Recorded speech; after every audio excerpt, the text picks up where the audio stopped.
Madame la Présidente, Messieurs les rapporteurs, Madame la Ministre, chers collègues, ce rapport relate l'explosion quantitative des contrefaçons qui touchent à des sujets majeurs comme la santé.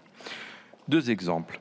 En premier lieu, le tabac, par la contrefaçon et la contrebande, dont 284 tonnes ont été saisies en 2020, 402 en 2021, 650 en 2022, avec une information alarmante, des sites de production de cigarettes contrefaites s'implantent en France.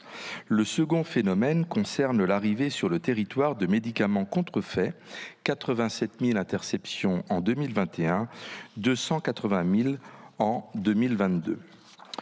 Parmi les secteurs les plus touchés, on trouve les pesticides avec tous les dangers de ces ventes illicites. Ils sont déjà la cause de cancers avérés chez les agriculteurs les utilisant ou chez des riverains à proximité des sites d'épandage. C'est tout le danger contenu dans la contrefaçon, l'exposition à des produits chimiques dangereux et à des produits toxiques pouvant causer sur la santé des dommages à court, à moyen ou à long terme. De plus, l'achat de contrefaçon favorise un comportement non éthique et le rapport évoque à raison la nécessité de sensibiliser sur ce fait. Il souligne aussi très justement que le contrat d'objectifs et de moyens 2022-2025 pour la douane prévoit de redéployer les effectifs sans les augmenter. Depuis la création du marché commun par l'ouverture des frontières, la Direction générale des douanes a perdu près de 6 000 agents. Or, le rapport stipule que la contrefaçon se développe par l'explosion du e-commerce, dont les contrôles sont plus difficiles avec l'augmentation des flux mondiaux. Protéger la population contre les trafics en tout genre, en augmentant le nombre de douaniers, est donc primordial. Le projet de loi visant à, entre guillemets, donner à la douane des moyens de faire face aux nouvelles menaces, sans que les organisations syndicales des douaniers soient associées au processus de décision, mais seulement concertées a posteriori, montre ses limites. Ce texte comporte plus de missions pour les douaniers qui ne se retrouvent donc avec des attendus de police migratoire au détriment de la police des marchandises.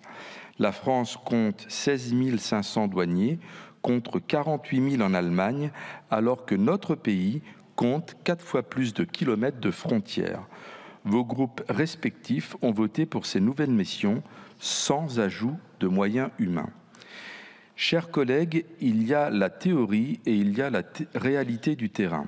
Donner plus de missions sans personnel supplémentaire au nom d'une baisse continue des impôts donne un constat, moins d'un container sur 1000 est contrôlé dans nos ports.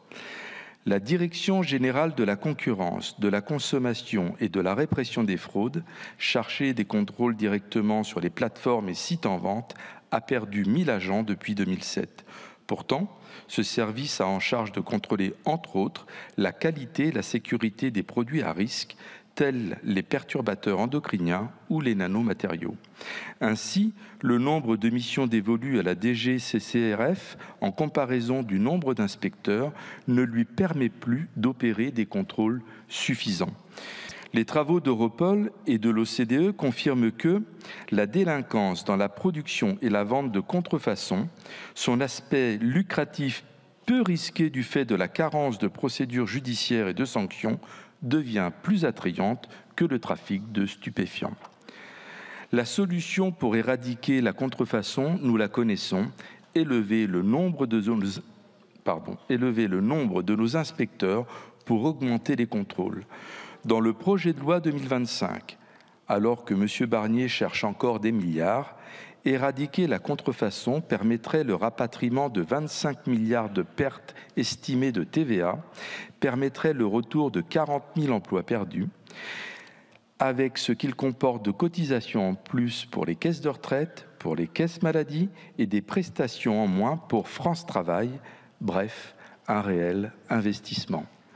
Donner à nos services de contrôle les moyens de combattre la contrefaçon, c'est protéger les recettes pour notre budget, protéger la santé des citoyens et garantir la prospérité des entreprises françaises.